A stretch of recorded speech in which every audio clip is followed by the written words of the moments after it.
Hello guys, good afternoon. এই বজাৰৰ পৰা ৰৌ মাছ আনিলোঁ 2 কেজি আৰু ৰাতিৰ খাদ্য হ'ব আমাৰ ঔটেঙা আলু আৰু ৰৌ মাছ এই ৰেচিপি হ'ব খানা।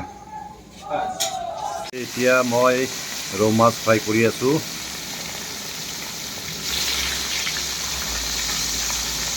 এতিয়া মাছটো মই লাহে লাহেকৈ উল্টাই দি আছোঁ, নহ'লে ভাঙিব মাছটো। লাহে লাহেকৈ উল্টাই দি আছোঁ মাছটো। এতিয়া মোৰ মাছটো ফ্ৰাই কৰা হ'ল। আগতে মাছটো ফ্ৰাই কৰি ল'লোঁ তৰকাৰী বনাবৰ কাৰণে। বৰ্তমান পিঁয়াজটো ভাজি কৰি লওঁ মাছ বনাবৰ কাৰণে। এই পিঁয়াজটো ভাজি আছোঁ মই।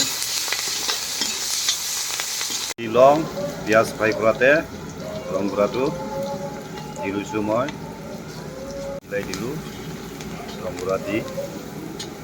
ঔটেঙাটো বইল কৰি লৈছিলোঁ, ঔটেঙা আৰু আলু। এতিয়া দিলোঁ আৰু ঔটেঙা আৰু আলুটো ভাজি কৰি লওঁ আগতে তৰকাৰী বনাবৰ কাৰণে।